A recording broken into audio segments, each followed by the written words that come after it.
Hello everyone, this is part 16 of What If Naruto Was the Blue Uchiha, and I hope you guys enjoy this video and to like, to subscribe, and check out the playlist, to see more comment down below. Now let's start the intro. They call me a god. They call me a god. They call me a god. Blood traitor. An Uchiha term referring to a person that reveals harmful information about a person or the clan to outsiders, either out of spite and hatred for the victim or out of some sort of loyalty to the village, country. Old clans had names for traitors of the blood. Hyuga called them sightless. Aburame called them maggots. In the Uchiha clan case, clan law developed and improved defining what harmful meant and emphasizing why exposing inferior cracks in their superior clan was frowned upon. Crimes such as murder, molestation or rape were met out with punishments deemed worse than death, prolonging the unbearable suffering of the perpetrator for as long as their life remained. Therefore it was much more satisfying to report such cases to the clan council so justice would be reached. Any internal problem imaginable can be solved within the clan without involving outsiders.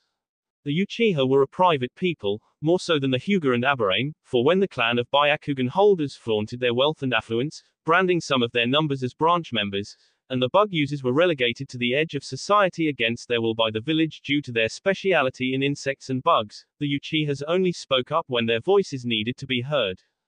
They were a clan of power and dominance, respecting nothing less. In their eyes and since their founding, they saw no reason to bring outside parties to resolve their personal quarrels. Children were raised to not keep their quarrels to themselves but to smooth out their issues in the secrecy of their clan, or at least wherever no outside ears could hear them. The clan was a symbol of unity and it was a home for their own. There was a reason their clan, known for their aggression and ninja prowess, was still close together after so many years. Exactly the way Indra Otsutsuki, their forefather, wanted his children to be united. This was the first time someone so close to the clan head was accused of being a traitor of the blood. Mikoto's innocence was called into question by her first attempt at fleeing. That time she intended to throw a genjutsu over the others gathered around her during the impromptu game of football. Still, the clan council gave Mikoto the benefit of 2 days before her inevitable trial, so she could collect her thoughts, while anyone in the past that didn't have the benefit of being the significant other to the clan head only had 1 day to structure the defense. She was kept under strict house arrest. Her chakra was sealed to an infinitesimally tiny speck, useless for anything other than having a light jog, and her dujutsu was locked in deactivation. The clan head's wife was given every faculty to ensure she was healthy, watched at all hours of the day and night to prevent her from taking her life. Though that wouldn't happen. Mikoto had too much pride to slit her wrists with her long talons as she soaked in the bath, plunge a kunai into her heart, drink down a bottle of rat poison or even bite off her tongue. Every morning she was allowed out of the house for a few minutes of fresh air, until she was returned to her hospitable jail, which was a vacant civilian home outside the reach of the clan head's residence, away from the general populace and somewhere for her to be alone with her thoughts. The same went for the accuser, whom in this case is Blue, her brother. The blind Uchiha was placed on the extreme opposite end of the clan compound from the person he was accusing of being a blood traitor, disallowed from contact from anyone other than his handlers and provided a comfortable, humane living environment until the trial. Like it was previously stated, if Mikoto wasn't the clan head's wife, the trial before the clan council and the audience of clan mates would have happened within a day of the accusation. Out of respect for his clan's traditions and laws, Blue kept to himself within those 2 days, for although he didn't like the idea of Minato growing stronger using the power of his human half-soul, he enjoyed the idea of battling someone who wasn't going to start off taking it easy on him. Not like Jiraiya. Not like Nagato. Had Blue been human or technically alive those times, he might not have won, at least not against the Rinnegan god. If it came to the Toad Sage, he would have outfoxed the man into the grave. This deityhood he existed in was something he intended to understand. Minato could summon as many shadow clones he wanted to train every length and breadth of his newfound limitation from absorbing his half-soul, or try to master the koi fish summoning contract he signed to accomplish that inhuman feat. All the better. Blue's problem was if the continent got dragged into their fight. Then there was Kaguya Otsutsuki, the goddess of the Otsutsuki clan. However, it was that Minato signed the koi fish contract, the antithesis of the crow contract. There was no feasible way the blonde cage wouldn't be made aware of the deity locked in the moon. The memory of Kaguya's Rinasharingan was the last thing his half-soul transmitted to him.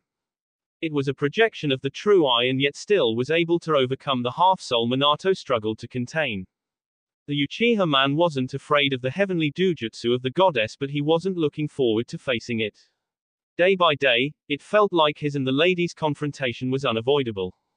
The woman's manipulations wanted only them to remain on Earth, highlighted in her saying that bestowing Minato her favor would lead to Blue losing all of his earthly connections. Did she have precognition, like Nagato's outer path allowed him sight of the end of reality? Did she know that Blue would limit his fight with Minato to the Otsutsuki dimension? In preparation for the trial to damn his sister and the battles to come, Blue meditated on the roof of his assigned house, doing so in the way he knew best, tinkering with crystalline, focusing on the trigger mechanism and the senbon capacity. His hands worked and his mind wandered. When two giants fought, the grass suffered. An old acquaintance once told him that, one time when he and the old acquaintance spectated on a raging battle between Kushina Uzumaki and Kakazu in a blood-spattered forest battleground. That saying was proven right on countless occasions, recently of which was the Master of Crows against the now-dead Rinnegan god, where Am's physical and psychological landscape was forever changed. On the scale Blue and Kaguya would meet, the planet would feel every moment. Worry creased the Blue Uchiha's brow. Would there be a planet left afterwards? ... He didn't know. Ooh. Day of the trial. Uzumaki residence. The quiet hum of a radio ebbed in the background of clattering coming from upstairs. It was tuned to a station in Iron Country, thrumming a peppy pop song meant to bring up the spirits of the listeners in anticipation for the day. Kushina left the guest room, a smaller mirror of the master bedroom, and zipped up her Junin vest as she stepped down the stairs to the kitchen, throwing over her upper body a black tracksuit with tasteful orange lining. The lady whistled along with the song chirping from her radio, bobbing her head and loading 2 slices of bread into the toaster, spinning around the kitchen and smoothly picking out a jar of peanut butter, a butter knife, a plate and a mug, leaving them on her counter and putting some water into the kettle, setting in on the fire. After that she went to another part of the kitchen, a cabinet above the oven, and stood up on her toes, managing to snag a fresh box of tea, wondering why she kept them somewhere she couldn't easily reach. The shrill whistle of the kettle brought her out of her mind. She ripped open the top of the box of honeyed strawberry tea and took out a single bag, tossing it into the mug and leaving the box of tea in the fridge. She poured the hot water into the mug and deftly caught the toast as it sprang out from the toaster, not enough for them to fall to the ground if she hadn't caught them, but enough to bring a quiet smile to her lips that her reflexes were as sharp as ever. She spread an obnoxiously thick layer of peanut butter on the toast, pushed them together and chomped on them.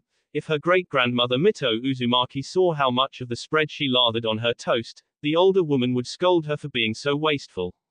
Kushina couldn't help it though, for toast and peanut butter were her favorite breakfast meals. It gave her energy plus it tasted amazing. Money wasn't exactly an issue. That stray line of thought slowed down her ravenous devouring of her toast. It wasn't her first time thinking about this. Sometimes it worried her how she wasn't using her money properly, something like how Minato spread his wealth in already popular businesses, or how Yugao told her that Blue invested forward, leaving substantial sums to prospective and ambitious ventures, like the Solar Energy Development Company in Suna or a civilian school in Fire Country that admitted a good number of students on scholarships. Those sort of investments came to mind. The Uzumaki also had a hunch that Blue could be the man from Chill. Sure, she donated a few million every month directly to the displaced people in Fire Country that were finding it hard to get their footing once more, even years after the Third War. And the donations felt much better whenever she visited refugee camps and battered villages, seeing them regain some semblance of normalcy little by little. The man from Chill was another person that regularly gave his money to the displaced and struggling. She didn't know for how much longer she could donate if her billions just sat there in her accounts.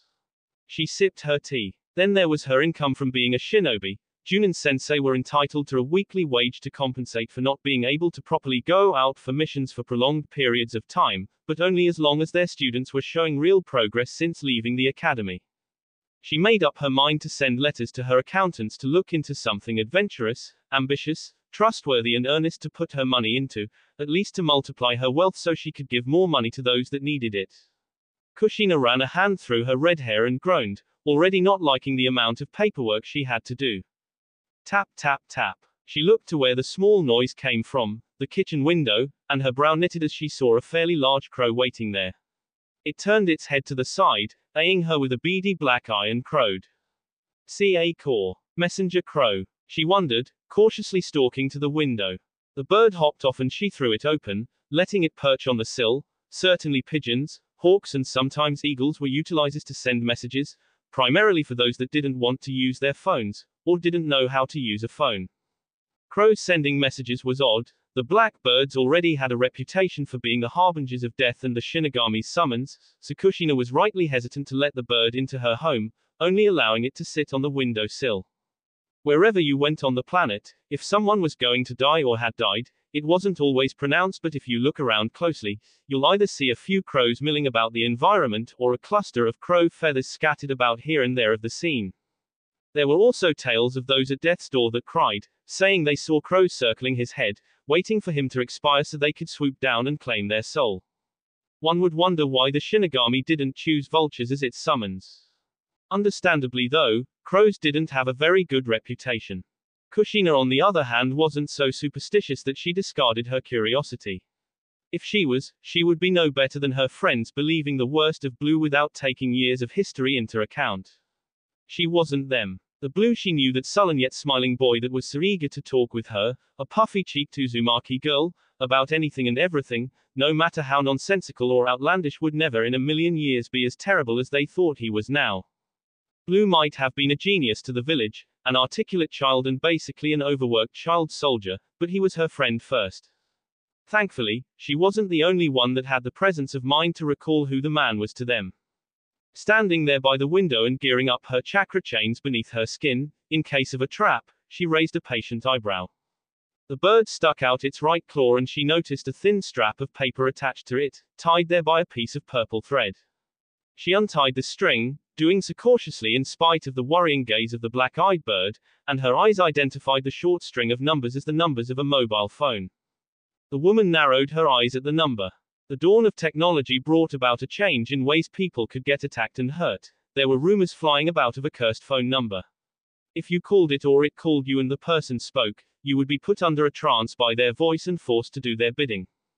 Now, Kushina didn't know anyone in the village that had fallen to this audio genjutsu through phones, and she wasn't inclined to believe it was likely to be some sort of scary story parents told their kids to discourage them from calling or answering unknown numbers.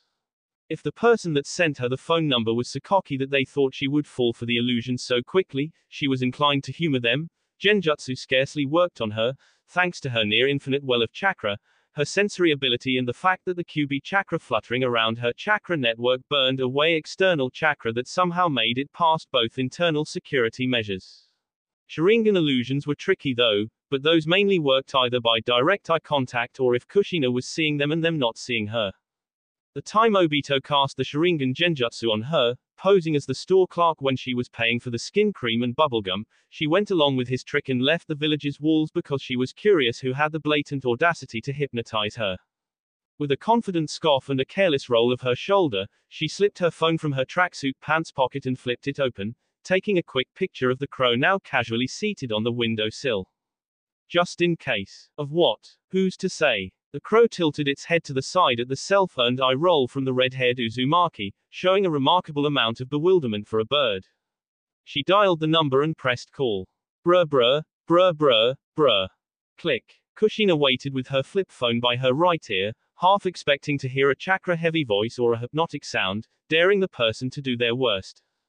Quote. Hi. There was a distinct lack of chakra in the low tone, an unmistakable rumble in that singular word, and a cascade of emotion rolled from the woman's ear into her heart, sending her into the counter and slowly sliding down to the floor, gripping the phone to her ear with both hands. Her lips froze, not like how that small organ in her chest was rankling for freedom, hammering a beat she was all too familiar with. It was amazing how one word could take her down so easily. She swallowed, taking her time to reply. Quote. Hey, she whispered, hoarsely. She cleared her throat and collected herself. Hey, how's it going? Blue scratched the back of his head.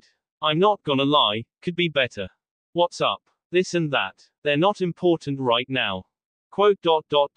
I've been waiting for you, you know. I'm sorry, Kushina. I really didn't mean to hold you down. She opened her mouth to tell him it was fine, but his next words stilled her very being. He couldn't help but tell her a problem that refused to leave him. Turns out, I can't get over you.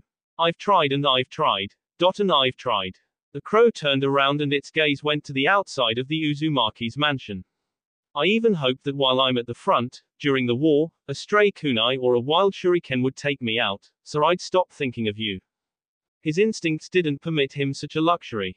His Sharingan and his reflexes could hardly be faulted. Kushina didn't realize she was crying until her silent tears landed on her knees, pulled up to her chest.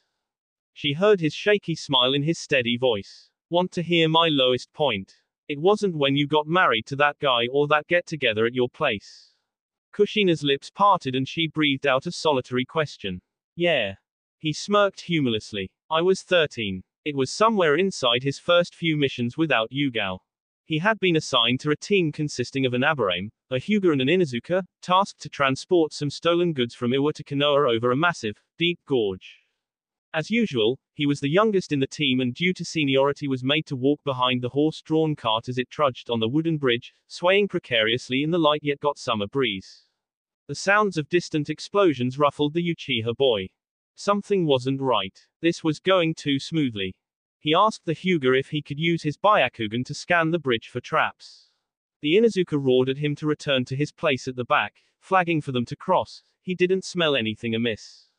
The bomb was made without seals or chakra clay and the explosion went off underneath the cart.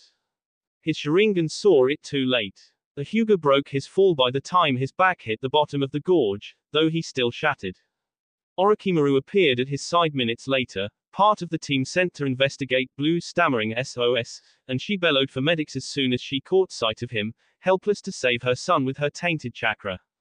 Bleeding, mangled, broken. They rushed him back to the village and he was confined to his hospital bed for months, until he forced his way out of the hospital against his doctor's orders and went back to the front.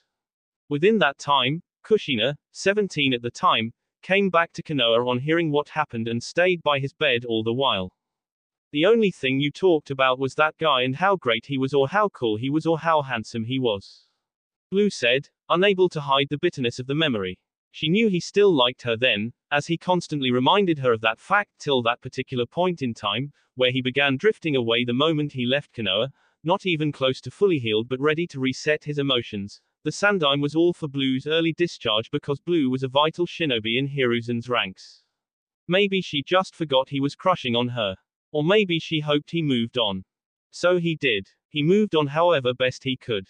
Sometime after getting back to the flow of things and traversing the continent from warfront to warfront, he befriended Yugito, at least hoping her companionship would help him forget about Kushina. He didn't hope for anything more. It was why he didn't make any moves to sleep with her. Yugito liking him wasn't his intention. Naga the holder of Nuibari came closer as well, Mei Terumi too, Shizune Kato, Anko Mitarashi and so on. There were a long list of friends, close friends, sex friends, casual hookups and memorable acquaintances. Any sexual exploit of his stayed straight but that didn't mean he limited his network of friendships to women. Losing Aruka Yumino was the reason he acquired his Mangekyo Sharingan in the first place. Then you started coming around, telling me that you missed me when I was pretty sure you were happier with that guy. You tore apart my resolve to leave you the hell alone. He paused and coughed into his fist. Still there. Quote. Yeah, I'm still here. Well, I'm sorry for pouring all of that on you so suddenly. In case he didn't get the chance again, if Kaguya left the moon and she was truly his antithesis, then he needed to unburden himself, even for just a moment. It must have been hard, she said, pursing her lips and unintentionally tasting her salty tears. Bottling all that up for so many years, watching me go around not knowing what I wanted. I was making do. Blue. She exhaled, switching to her other ear and wiping her eyes in the crook of her arm. Can I see you? We can talk better. I can't do this over the phone.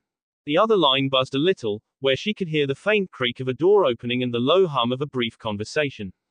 The door closed and he said, I'll text you when. Now's. Not really the time. I'm sorry. Nah. She wiped her eyes of tears once more, gesturing as nonchalantly as she could with her shuddering emotions. I needed to hear your side of this. Quote. I was hoping the first time we talked after so long would go better than this. It all came spilling out, and not even his strongest emotional cap could dam the waterfall. His complicated feelings for her ever since she told him her intentions that night of the get-together had been troubling him a lot more than he felt it should. Again, I'm really sorry, Kushina. It's fine, it's fine. She smiled with a laugh at his awkward apologies. It just means you're letting me back in, and that makes me really happy. She got up and looked down at her cold cup of tea. Her purple eyes showed the weight of her sadness. We can sort this out later, Blue. Of course, yeah. He stopped at the knock on the door, breathing out to get into the right mindset ahead of damning his sister. I've got to go. Ah, yeah, me too. She had a Genin team meeting soon. She then sternly warned, her playful tone not lost on him. Don't avoid me, Naruto. Her calling him by his name spoke volumes for the casual seriousness of her threat. Ya hear me, young man? He laughed. I hear ya, ma'am. I promise I won't. The person knocked on his door again and he groaned. Talk to you later, Kushina. Later, Blue. ...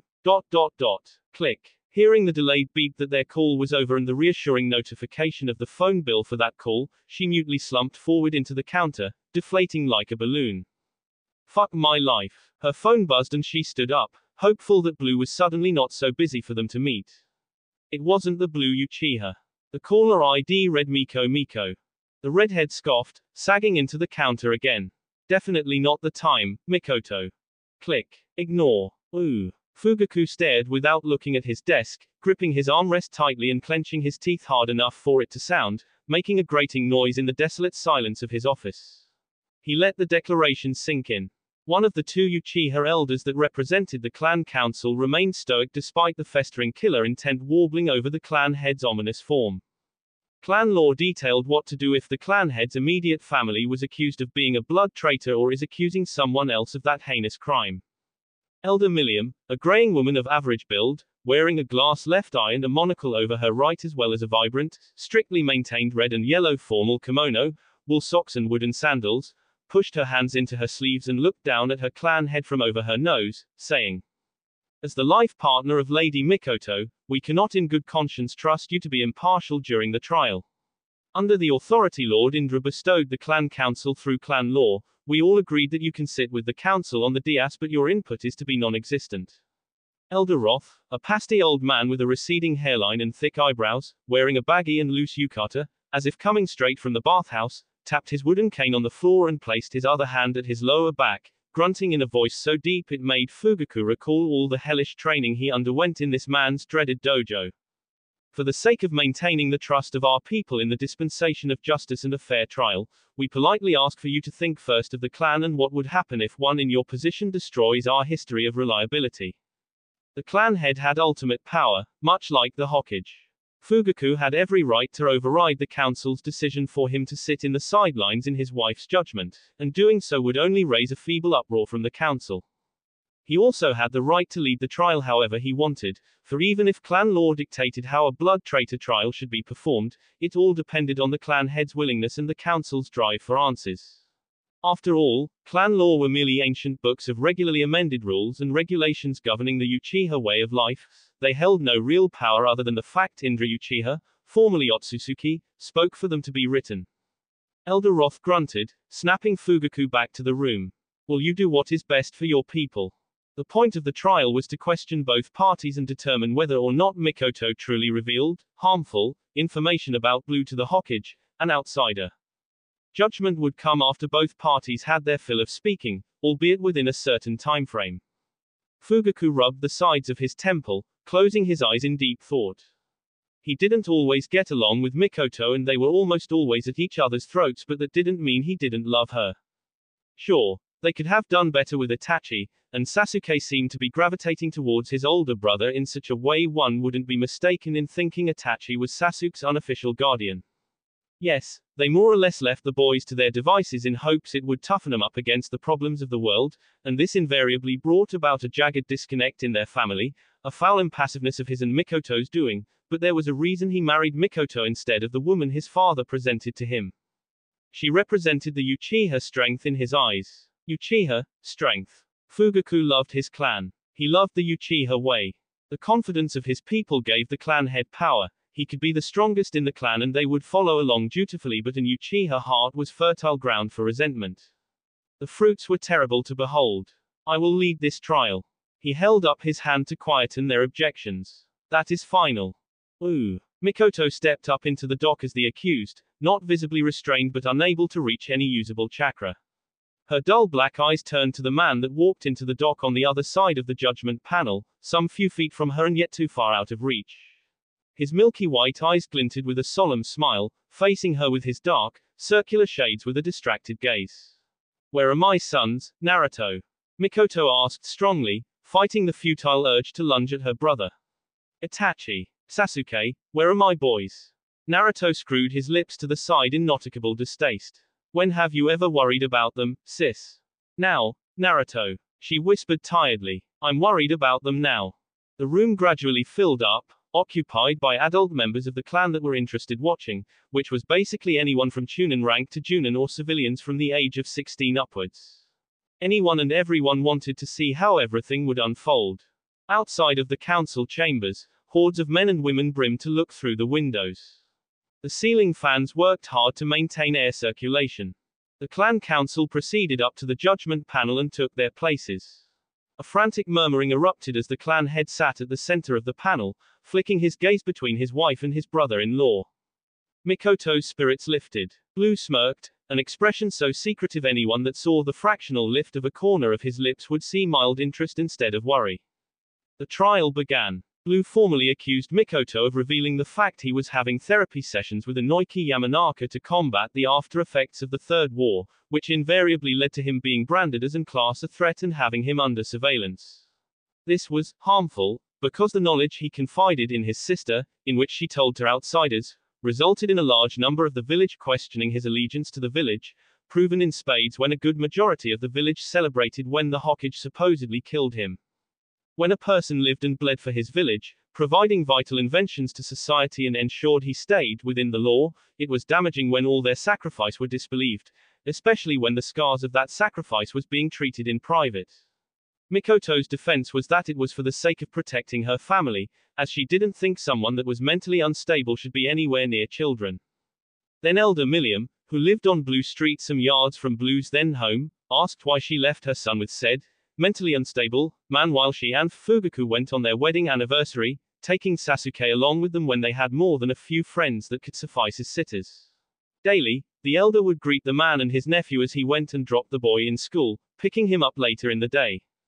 Sometimes Blue and Itachi would come over for tea, where the man's nephew had freedom to adventure around her house as she and Naruto spoke about her family, who were currently setting roots in Waterfall Country. It was common for the woman to leave one or both of her sons with her brother. Matter of fact, Shisui and Azumi's parents too trusted the man to look after their kids for a little while, as they were busy and Blue was on a long break from his shinobi duties. Elder Milliam didn't want to be biased, but she was a good judge of character. Blue didn't look or act in any way dangerous to himself, their clan or their village. She asked the clan head's wife how she was so sure Blue would turn his weapons, namely Crystalline and the twins, against them all.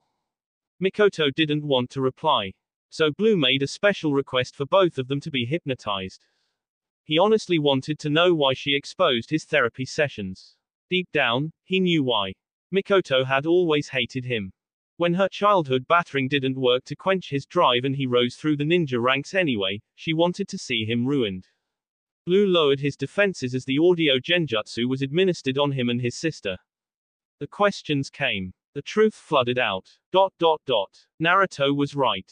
Ooh. A smile played on Blue's lips as Fugaku presented him with Mikoto's eyes, before an assembly of clan elders and other clan mates outside of the trial room. The Blue Uchiha couldn't see, but he could sense the burning ire corroding the clan head's gut with hatred. Not too long later, Fugaku's guards would find his dead body in his office, seated upright against the front of the desk and with his throat slit clean through from one side of his jaw to the other, gripping a brief, blood-reddened suicide letter in his right hand and the kunai he cut himself with in his left. Ethereal crows lingered around the clan head, who glared at his wife's brother as he collected the small chest containing the pair of eyes. It meant that Fugaku was resolved to kill himself. A quiet smirk turned Naruto's lips up, collecting the chest with both hands. Thanks, he said, too chipper for the occasion. Fugaku left. Then Mikoto was brought out of the building and the clan, standing in such a way that there was a clear path from the building to the eastern exit of the clan compound, spat on the floor with morbid disdain and turned their backs, encouraging the younger ones to do the same. Blue specially asked for there not to be a stoning or rotten fruit throwing or even for her to be stripped naked, instead he requested her eyes and some other things. Mikoto's hair was roughly shaven bald, bumpy for lack of care and having a few patches somewhat longer than the other though still mostly bald. Her eyebrows were shaved off too, as well as she was forced into a brown sackcloth with heavy chains draped over her chakra-less body. The brand of a blood traitor was etched to her forehead with a sharp eagle feather. The dark hollow holes of her eyes turned to her brother, intuitively knowing he was there. Are you satisfied with this, little brother? Blue smiled. Like you can't even imagine, sis. The absolute silence of the compound made the private words boom all the more louder, as if they were the only ones in the whole village. She knew they were there though. In Mikoto's blindness and her inability to contact her chakra, she could hear their bubbling disapproval for the revelations of her character. Hating her brother because he was different. The woman frowned, her lips quivering to stem her rising cry, doing her best to keep her chin strong. Blue sealed up her eyes to the palm of his right red glove and placed his hands on her shoulders. Not gonna kill yourself, sis. He whispered in her ear, curious as to why he didn't see death flags flapping around his sister like with her husband. Not gonna bite your tongue and bleed to death. Save yourself the humiliation. No, little brother, she uttered in reply, gritting her teeth as the geyser threatened to erupt and her will trembled. I'm not going to die. You think so, huh? The underworld chuckled, patting her shoulders. If only Dad were here to see us now. That broke her. Her body racked with agony, unable to physically cry, weeping for her lost dignity. Blue grinned. Crows hovered over his sister. The quiet of the clan compound stamped in that she was alone, shuffling down the path to the forest outside the village, being led by a Chunin holding one of her many crippling chains. Little by little, the people left for their homes, even the Chunin, letting her wander her way out of the compound by herself, stumbling and falling in the darkness of her absent eyes. Mikoto was alone. Ooh. The blue Uchiha stared at his reflection. His gaze was fixed on his eyes. Mikoto's dark iris turned within itself and slowly rippled blue from the center outwards, glowing with the cerulean look Naruto was known for. His eyes spun, shifting and parting into 3 tomo. He pushed further. His dujutsu evolved accordingly. The 3 tomo mixed together and the whites of his eyes turned black, his iris glittered like assembled stained glass, blue, white and black, and shaped into a 3-point shuriken with a white dot in the middle. Then his eyes shattered. The mirror rattled. The air hummed. The bathroom tiles clattered and the lights flickered. He gave one last push. A twisted smirk slithered up his face. The broken pieces of his Mangekyo Sharingan gathered back together, creeping over the darkened backdrop of what used to be the whites of his eyes and settling inside his white irises, reforming the 3-point shuriken though this one was entirely dark blue. Another triangular shuriken, one with a far lighter shade of blue, settled over the first, doing so upside down. A black dot centered itself in his iris and both triangles began to whirl, the first turning clockwise and the other spiraled anti-clockwise. The mirror cracked, inanimate and yet unable to properly reflect the eyes of the master of crows. Eternal Mangekyo Sharingan. All of the Sharingan jutsus that impaired his vision laid out before him. Inferno. Projection. Reflection. Not only those, though. Tsukuyomi and Amaterasu presented themselves in his right eye, Kamui in his left and Susanoo in both.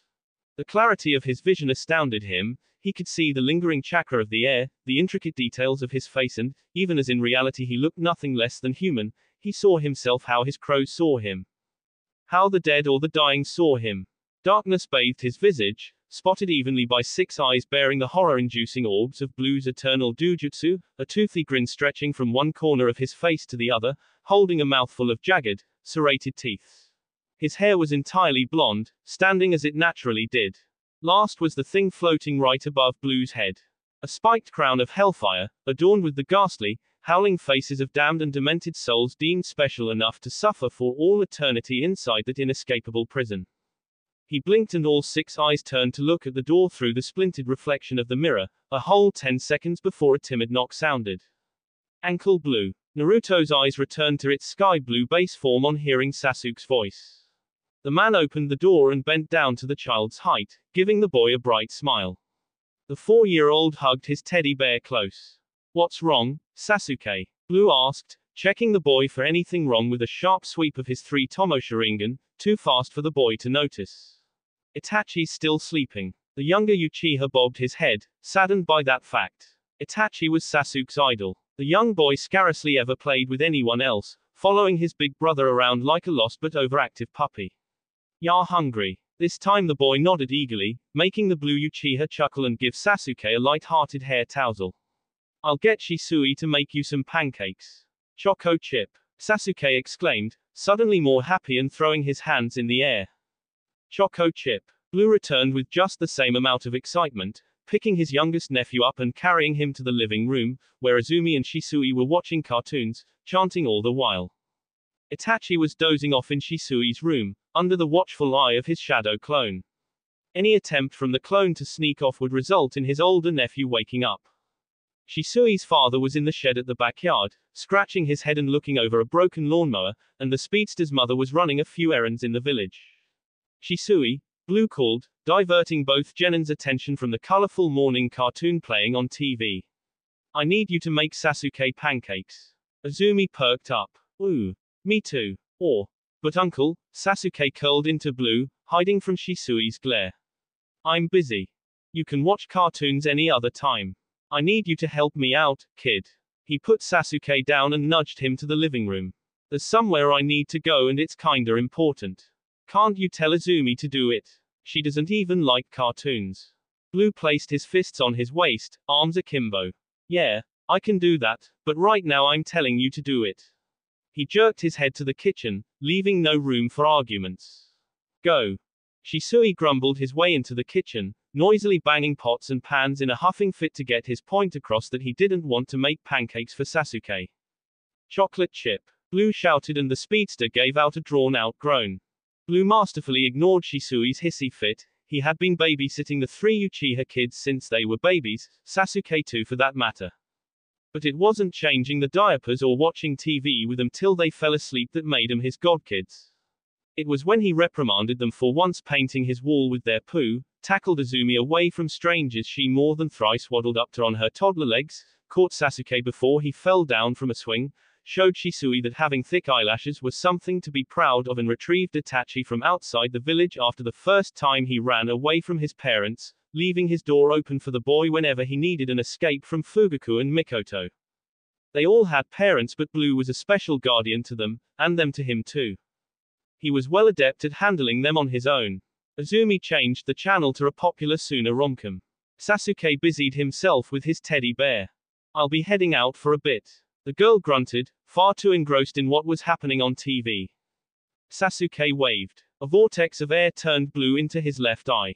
Ooh. He expected this reception. It was the home dimension of the Otsutsuki clan after all. His Kamui dropped him off on a broken pillar and be perched there, boring his gaze down on a battered temple that had its roof torn off long ago. The marble walls chipped with age and errant foliage coiled around the ruins, adding the greenish color of nature and the white tone of vine flowers adding an eerie tranquility to the small gathering held below. In unison, the pale-skinned Otsutsuki turned their heads up to him, their Byakugan gleaming under the sunless, moonless sky. Blue's expression hardened. His bright blue orbs, presently not activated as his dujutsu, beamed down at him from his high perch. His face was darkened to his nose, casting down ominous gloom from his black blonde hair. He quietly pulled up his red gloves, mindful that he wasn't with his cloak, squatting down and placing his forearms on his knees, observing them as they observed him. One of them, a large man with a single curved horn protruding from his head covering materialized red axes to his hands, chained together by their ends and squeezing them hard enough to elicit a crunch. Kinshiki. Another murmured, seated on a lower pillar with a veil over his head. Blue's sharp eyes caught the soft features of his vaguely visible face and the twitching frown struggling not to flicker down his lip. He crossed his right leg over his left. Don't. There was an Otsutsuki with a fishing rod laid out on his lap. He tilted his head to the side before he scoffed. Why not? Blue's hollow eyes pulsed. You want to find out. The one with the fishing rod grit his teeth, making to stand up. Naruto's look narrowed, festering in his impatience. Think properly before you get up. The pillar beneath him creaked under the weight of his infernal chakra. I don't need these eyes to sit you back down, kid. There were quite a few things Blue could do without his eyes. Mikoto's Mangekyo Sharingan was really only needed to get to the Otsutsuki dimension. Any other perk was gladly welcomed. A pasty woman in a pink jumpsuit, standing closest to the Otsutsuki rearing to fight Blue, gripped his shoulder and forced him down. Blue's killer intent distorted the air about him, contained just an inch over his skin. Still they felt it. They all did. Where is Minato? The mute Otsutsuki in the pink jumpsuit jabbed her thumb over her shoulder, pointing into the distance to a clearing of scorched grass several yards from the fallen temple. The one called Kinshiki dispelled his weapons and crossed his arms, while the one wearing the veil spoke up on their behalf. We will not interfere, Uchiha. There was a condescending lilt of his voice and a bored shift in his gaze. We are not obligated to fight for the one that signed the koi fish summoning. Blue waited for the long-range specialist raised an eyebrow. If our goddess calls for us, we will answer. He motioned to the four of them gathered there, and still somehow hinting that there were more. Here and there, everywhere, jutting their heads from their semi-visible positions, increasing the gathered Otsutsuki from 4 to a couple dozen powerful individuals. All of us. Could the underworld take the full might of the astral clan? Naruto's answer was easy, short and simple. Fine by me. Blue leaped off the pillar and his body flickered into non-existence. The man materialized some miles away from the crumbled temple on a slab of unnatural concrete, spanning far and wide, flat and solid beneath his feet. It had a name but Blue couldn't be bothered to find out. Minato faced him, about 20 paces away, and Naruto frowned at the man's stolen expression. The white scales under his arms that reached his chin. The feathery blackness of his hair, contrasting the yellow that Blue would have had if he allowed himself to feel the rawness of his anger. The gnarly row of daggers lined in the Yondaim's mouth, clicking wide into a jovial beam and a winning shine. Minato's white with red-flamed Haori was shredded at his feet, now wearing a formerly long-sleeved light blue shirt that was torn off at the elbows, exposing the glittering white scales of his arms. His ninja pants were more or less intact and his shinobi sandals looked fairly okay, except for the almost worn-down soles. Blue closed his eyes and signed. You kept all of this power bottled up. Why were you so committed to long-distance attacks? Minato spoke aloud, rolling his right shoulder and chittering with obvious excitement. It felt less personal. His long-range kills, be it with crystalline, the twins or traps, exceeded his close-quarter kills by a couple hundred. It's easier to shoot down a master samurai in the comfort of his home, having dinner with his family miles away from my position, than to cut open the throat of a Junin commander in close combat. Both scenarios happened during and after the war. The blood on Naruto's hands could flood a country. His memory was impeccable, but the faces of all the people he killed were a blur somewhere in the corner of his mind. That didn't mean they didn't haunt his dreams. Those shortish moments Blue was in hell, when Minato just killed him, his punishment was to kneel in a field of white roses, blind, deaf and mute though surrounded by the thousands he murdered during active duty, fully aware of the judgmental presence. Blue pursed his lips, then asked, "How do you see this ending?" Naruto was genuinely curious. He was certain that the merge of souls clued the yellow flash of what he presently was, even only a little. Technically, Naruto couldn't be killed, and the Fuin ninjutsu required to seal him needed the same combination that sealed Kaguya into the moon. And that was for the unlikely chance someone below his power level faced him. The only other deity in their world, the one trapped in the moon, was seldom the only person that could bring him close to a state that mirrored death, and vice versa. The Uchiha doubted Minato saw how this was going to end. Instead, Blue saw how it was going to end for Minato. He didn't have precognition, but he saw it. And he told the blonde Fuinjutsu prodigy, "I know how this ends." Minato chuckled. "No spoilers, okay." Naruto's blue eyes flicked down to his feet, humming at the Harashan seal plastered close to his feet. "All right, man, no spoilers." Minato went up in flames, blinding tongues of whitish-yellow fire that poured from his very being, and he disappeared in a yellow flash. A tri-pronged kunai plunged into Naruto's chest, connected to an outstretched arm and a burning yellow flash, puncturing his heart and hilting there. The blue Uchiha's evolved dojutsu stormed, permitting himself to bleed and fall. About to celebrate the end of the fight, Minato clenched his dagger teeth when two more Naruto simply appeared at his sides, pushing the gloved hands into their pockets and cocking their heads to the side. They spoke in unison, in tune to the triangles spiraling in their eyes. Projection, Hydra effect. Minato's enhanced senses couldn't differentiate them, and they didn't behave like clones either, for the one he stabbed simply dissolved into the wind. The Hokage grunted and flashed through a sharp sequence of seals. Wind release, extending wind spears. He pushed his hands out to the side and translucent gales of blistering wind warped around his fingers, shooting straight into the skulls of the intrigued blues. Crunch. Like before, more took their place, making 4. Wind release, undetectable guillotine. Wind lopped off their heads and they multiplied more, projecting into 8 blue Uchiha, watching the man in collective curiosity. Minato repeated the jutsu, irritated. 8 turned into 16. Again. 16 to 32. Again. 32 to 64. Again. 64 to 128. The white-hot fire relentlessly burned around Minato, standing in the center of the identical crowd of blue-eyed Uchiha, breathing through his teeth for the chakra he used up and steadily reaching the point he couldn't contain, the rancorous beast rumbling its way out of his chest. The blue projections tilted their heads to the other side, speaking. What now, Minato? Just another Uchiha trick. The blonde snarled, wiping his lips and flexing his hands for the number of times he ineffectually released those decapitating waves of wind. He smirked, turning in a full circle and addressing the unmistakable projections with a good-natured laugh. You're only delaying the inevitable. Inevitable, the projections echoed, their brows creased. I was looking forward to this. Confronting the man that lusted after his inventions, turned his friends against him, killed him, claimed half of his soul and threatened his closest comrades when Minato realized he wasn't dead. He should have been glad to watch the futility of Minato's attacks. ... It was sad. Really sad. Before, Blue was eager to test his mettle against an amplified Minato Namikaze. 5 minutes ago, Blue was itching to wring Minato's head from his shoulders, hog-tie him over a spit and slowly cook him over hellfire. Suffer forever. Naruto still intended to do so, make no mistake, he thought, as white fire blanketed the projections, pouring sparkling sulfur on a large portion of the concrete landscape.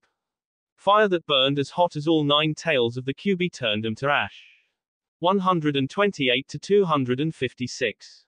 This wasn't even Minato's strength. Little Minato accomplished was truly his own. The Harasshan was the Nadime's, the Rasengan was theorized by the Sandime, the Toad summoning was gotten from the late Toad Sage, his wealth was mostly unearned and his level 10 mastery of Fuinjutsu didn't include him fashioning something unique to him. The intellect Minato envied so badly and vied so hard to steal from Blue was a chest of secrets he couldn't break open, not able to do so after claiming half of Blue's soul or ransacking his home. Minato was a prodigy in Fuinjutsu, that was without a doubt, though he wasn't using that highly esteemed fact properly. At least, the Hokage's taijutsu was S rank. He couldn't see his flaws, and apparently his large swath of friends couldn't either, so Minato couldn't work on accepting his faults. Blue didn't claim perfection and he wasn't entirely innocent either. No one would be mistaken in calling him a psychopath, given how he could snap back from murdering an entire building to playfully ribbing his nephew, or that the multitude of people he had killed were mostly forgotten. He could have gotten his lack of care from his mother. Who knows? Minato didn't have anything unique going for him and he took from those that already did all the thinking. This. Was sad. The projection's worries slid more along the lines of the goddess of the moon. The one that gave you the koi fish summoning, the hundreds of projections droned at once, in perfect sync. Where is he? Bored of me already? The yellow flash chuckled, eyeing the projections carefully and thinking of what next to do. Don't worry, Naruto, this won't take long. They raised their eyebrows, bathed in the ghoulish flames that they once let incinerate them. Do you have a plan? Their eyes drifted upwards. You can't call for the Shinigami. I demoted him. As payback for helping Minato kill him, well aware that death couldn't disobey the one that summoned it. Minato's jaw hardened and the projections, identical right down to their very brain waves and nerve endings, saw the gears turn on the blonde's face. Let's say it's a one-on-one. They all fizzled into oblivion, collectively leaving a single Blue, who pulled his left hand from his pocket and flippantly rolled his wrist. And I don't exceed this form. The thrumming triangles in his eyes devolved to 3 tomo. How about now, Minato? Blue wanted Minato to surprise him. Or rather, he hoped so. Minato's taijutsu prowess surpassed Blue's, logically because one was a long-range specialist and the other was a shorter-range master. making it a good possibility that Minato had some hand-to-hand surprises up his sleeve. He was looking down on the blonde to see if that would get the man to come at him with 100%, skip past all the toying around and get down to a serious fist fight.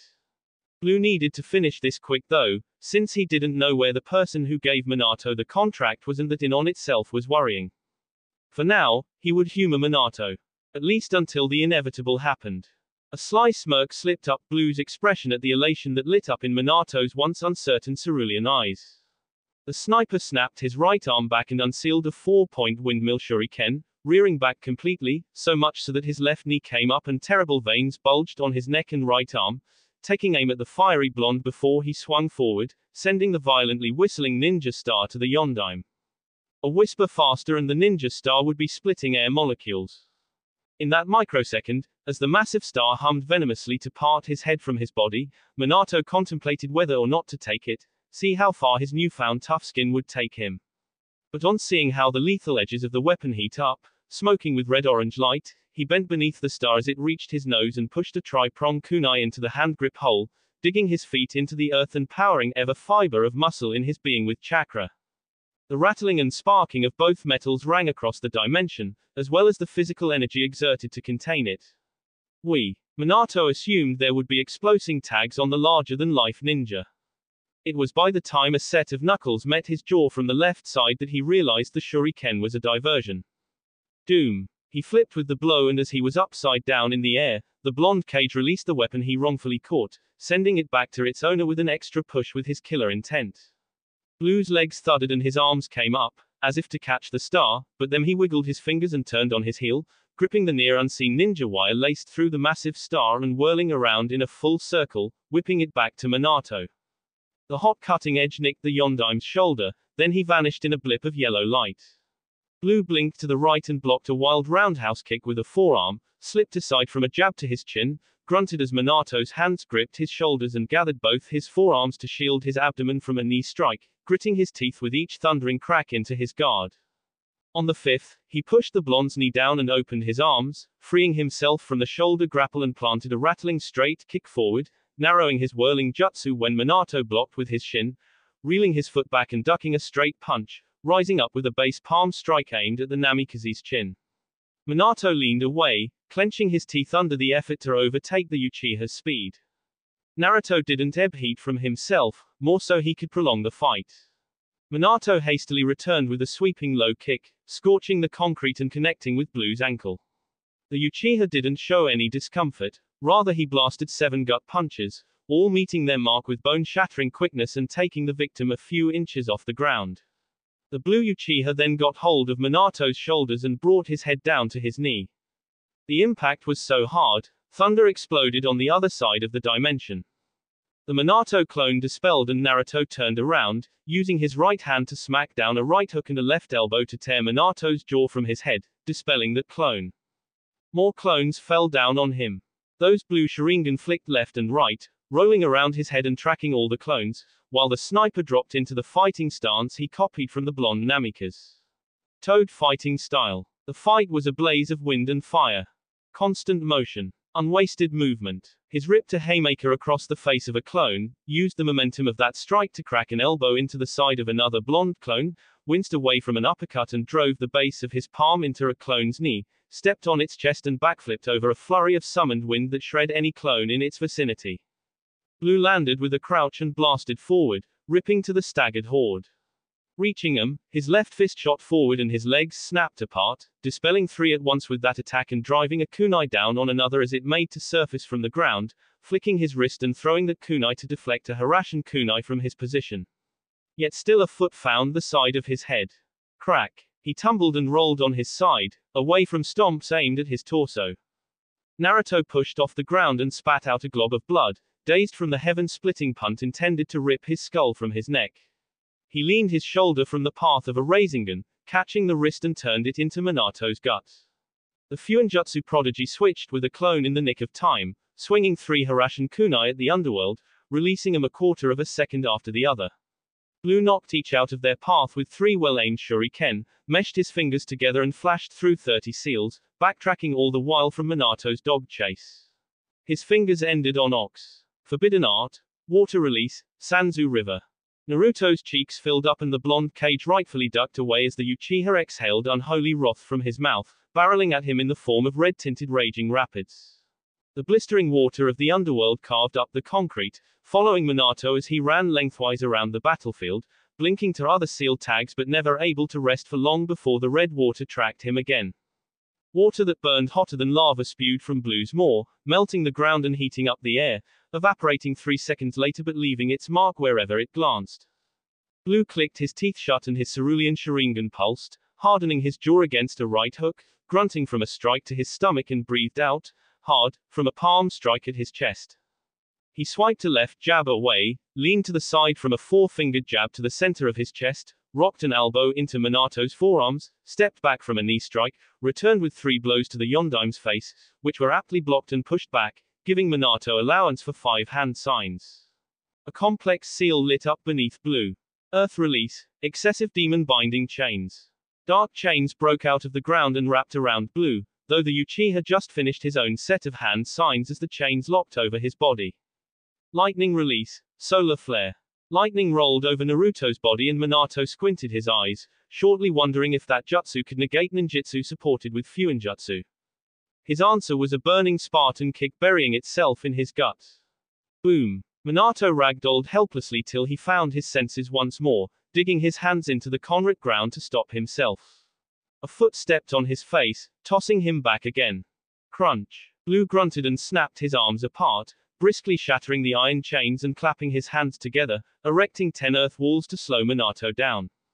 Minato reached the 8th wall before he was forcefully ground to a stop, slumping down a little on the 9th before he staggered to his feet. He wiped the blood leaking from his mouth, staining his lips and chin red in the process. The white flames regained their heat and coiled around him, following suit as he disappeared in a yellow flash. Blue tittered and he grinned. "I'm not gonna kill you, Minato." He moved his head to the left, slapping away a punch with the back of his hand, stepping on Minato's right foot before the blonde's knee could shoot up and bouncing an uppercut into the Yondaim's chin. Minato fell down on his back and sat up, rubbing his sore jaw and eyeing the underworld with one eye open. Blue was bouncing on his heels, holding a fist close to his chin and beckoning Minato to get up with his other hand. Flash. Naruto guarded his stomach with a shin, slammed the side of his hand into Minato's throat and broke the blonde's spirit with a knee to his gut, crumbling him to his own knees, wheezing and choking. His hands held his caved-in throat. The white flames dimmed. "Nah, I'm not gonna kill you." "Well, technically you'll be dead but, alive, you know." The underworld chuckled, egging the speedster to get back up. "In fact, you'll live forever." He winced. "Kinda." Flash. Minato swung a tri-pronged kunai for Blue's solar plexus, stubbornly following the Uchiha with more blade swipes until Blue stepped to the side and cracked a base palm strike into his wrist, making Minato let go of the knife. The Master of Crows slipped around a wild punch and dug his knuckles into the weakened Namikaze's side, dodging another overhead punch and returning a liver jab. The Yondaime doubled over, feeling tears prickled at the corner of his eye at the deep soreness of the last attack. "Do you know what I'll do with you, Minato?" "Shut up." Blue hopped on his feet, prepared for the Rasengan tunneling for his knees, simply sidestepping the unstable ball of blue chakra. The ball spiraled into the ground, fracturing the concrete, and Naruto's punting kick ran into the Namikaze's head. Minato's brain knocked against his skull. A harsh ringing echoed in his ears, accompanied by the rushing tumble of blood escaping a burst eardrum.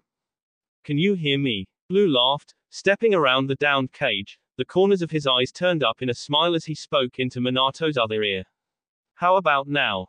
Minato saw red and his hand surged for Blue's neck, only for the underworld to stand out of his reach. Minato collapsed from that mad grab. The white scales on Minato's face and arms receded and his teeth became normal. Blue smirked. "Tired, huh?" He shook his head, tutting. "Honestly, you lasted longer than I thought." The sniper pursed his lips, stroking his chin. "I'm impressed." Fire monster. It was the thing people called Blue when he became mad, the one where they say he stopped being human when he was pissed off. There was a good reason people only knew 2 separate occasions Naruto stopped being human: when Kiribi broke Yugao's knee and the time Blue snapped Fugaku's arm for leaving Itachi in the Forest of Death.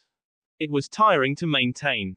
That form required a physical and emotional commitment to the purest manifestation of madness and rage, warping his brain into condescending every person he stepped on in his feral anger, calling them insects or bugs.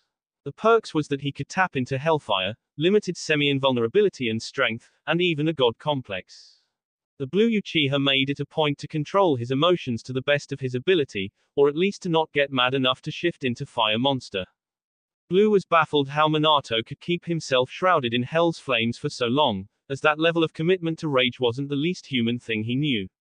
It didn't particularly hurt while he was in that state, and it could remain indefinitely, but for however longer the flames stayed around him, the worse the exhaustion would be. If the flames dimmed even a little bit, it was essentially the beginning of the end. Minato had been a fire monster for 2 days and a few hours. The feeling was like having his lungs and bones weigh far heavier than if he was stepped on by the 8 tails, unable to properly move or breathe. Anger wasn't an emotion that could last for very long, so understandably Blue was baffled how Minato could stay mad for that long. He shrugged. It didn't matter before and it doesn't matter now. He pulled Minato off the ground by his hair, smiling at his heaving breaths and setting him back on his knees. Wait. The bone-tired Hokage whispered. Naruto cocked an eyebrow and squatted down to the other man's level, patiently waiting for his last plea for life. Please, Naruto, don't do this. The underworld mumbled in question. Why shouldn't I do this? Shina, was the murmured name he called, and Blue's serene gaze narrowed into a simmering glare. Don't do it. Think about her. Your ex-wife Kushina, Naruto confirmed, growing less irritated and more amused, wondering if the panic of death was bending the Namikaze's senses. The one that wanted the divorce and doesn't want to willingly talk to you. Like the time Minato caught Kushina in class and she later on punched him through the wall. That Kushina. She loves me, Naruto. He huffed, his shoulders sagged.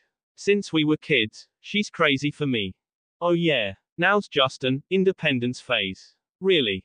If you harm me, she'll find out, and she'll hate you.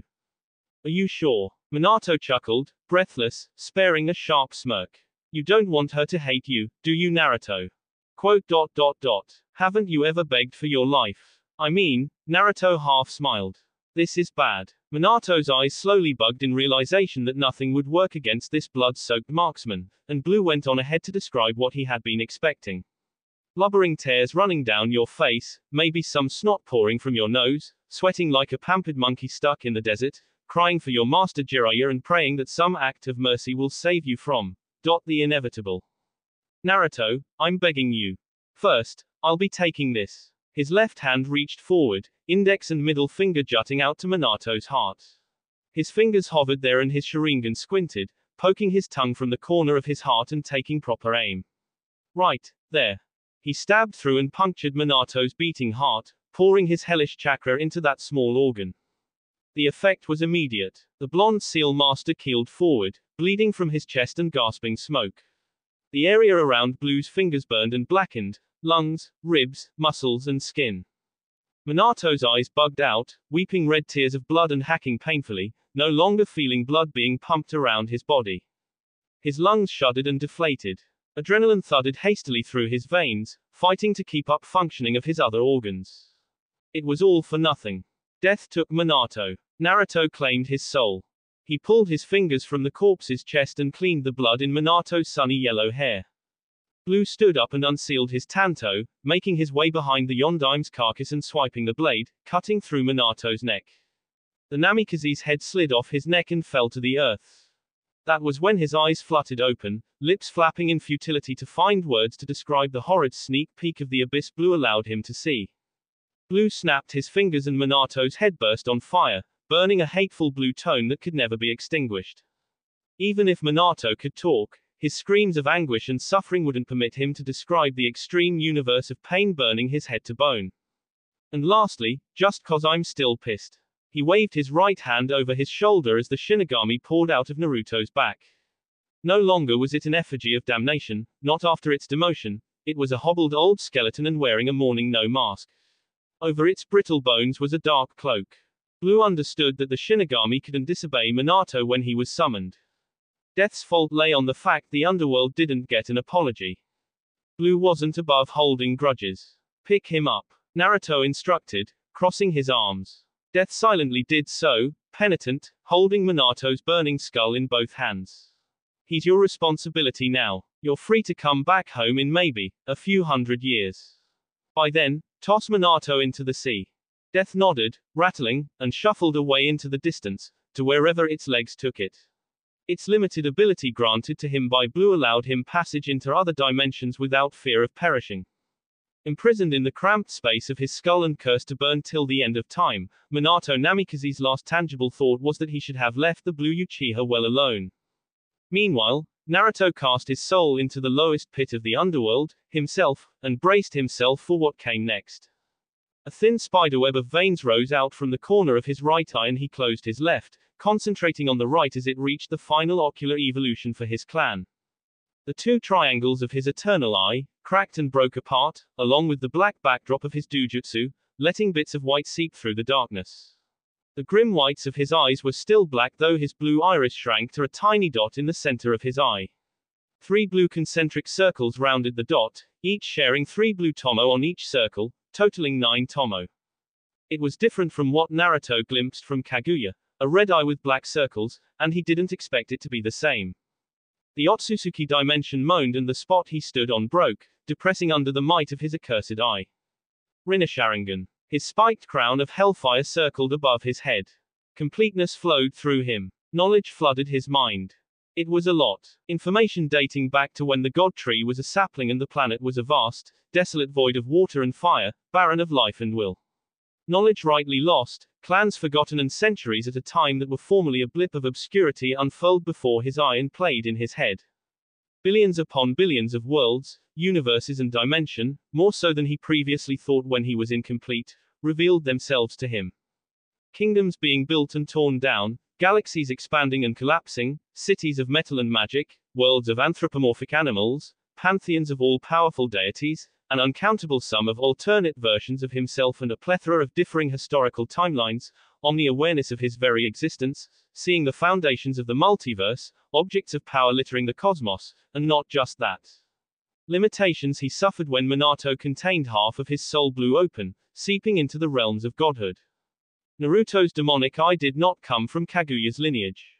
No, it was via his connection with the god tree, the crow contract, and thus the underworld, were formed from a single bark of that tree that fell into a pool of fire.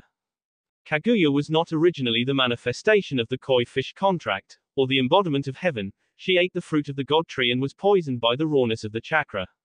Her clan searched the globe for a cure and came across the koi fish contract, which Kaguya later merged with in order to save her life. Her enslavement of the humans on the planet caused her 2 sons to rise up against her and battle her, until they just barely managed to win several months later by fashioning the moon as her immortal prison. The Otsutsuki clan rebelled because of the act of the 2 sons, but a few ninjutsu used by mistake from a young boy locked him away in their home dimension, isolated from the events of the planet. Blue blinked. He opened his other eye, the eternal Mangekyo whirling in the socket, and he frowned. So that's what you've been doing. He found Zetsu. Naruto's left eye sucked him into a kamui and he came out at the Valley of End. Day was night. The dark sky was spotted with fiery stars. The mountainous statue of Madara Uchiha fallen, replaced by a spiraling pillar of whitish wood, imbued with the chakra Minato had when he was merged with Blue's half-soul. The pale moon hung close to Earth, pulled into the planet's orbit by the inferior god tree. Zetsu was at the top, clinging to the tree and roaring in celebration, watching a white Zetsu clone of Minato Namikaze finish the hand seals at the very same time Naruto summoned Amaterasu to burn the tree to nothing. Zetsu pushed off the tree as black fire consumed it, turning the clone to ash, hooting in spite of his treacherous descent. Naruto was too late. The moon bloomed like a flower, curling open and exuding immaculate light. The planet stopped. The wind itself was afraid to blow. People of the continent left their houses and gazed up, stunned by dread and toxic fear. Alarms blared across the continent and guardians held their children close. Blue ground his teeth and his face steeled in resolution, sweeping the smoke and ash from the false god tree away to get a good look at the woman encased in the moon. A heavenly aura covered the goddess, floating there in the sky. Kaguya came out of the iridescent moon and her glorious Rinasharingan shone down on the world. Her noble smile bathed the world in magnificent peace, warming every soul to a blissful calm. Naruto's unholy Rinnersharingan looked back, coupled with his eternal Mangekyo Sharingan and all the wrathful forces of the abyss. His teeming glare clashed against the woman's warmth. Blue. The goddess cooed, steadily unable to hold herself back, sending him a finger-wiggling wave. Hey. She trusted that by the time he lost all earthly connections, he would embrace her for all eternity, as they should. They were gods. Fate joined their paths from before they were born. He would soon understand that when all things passed and everything turned to dust, only they would remain. After all, they were gods. Life and death, heaven and hell, paradise and damnation. On that day, Kaguya and Naruto collided. Reality was never the same again. That will be it for this video. If you want more, comment down below, like, subscribe. And see you guys later.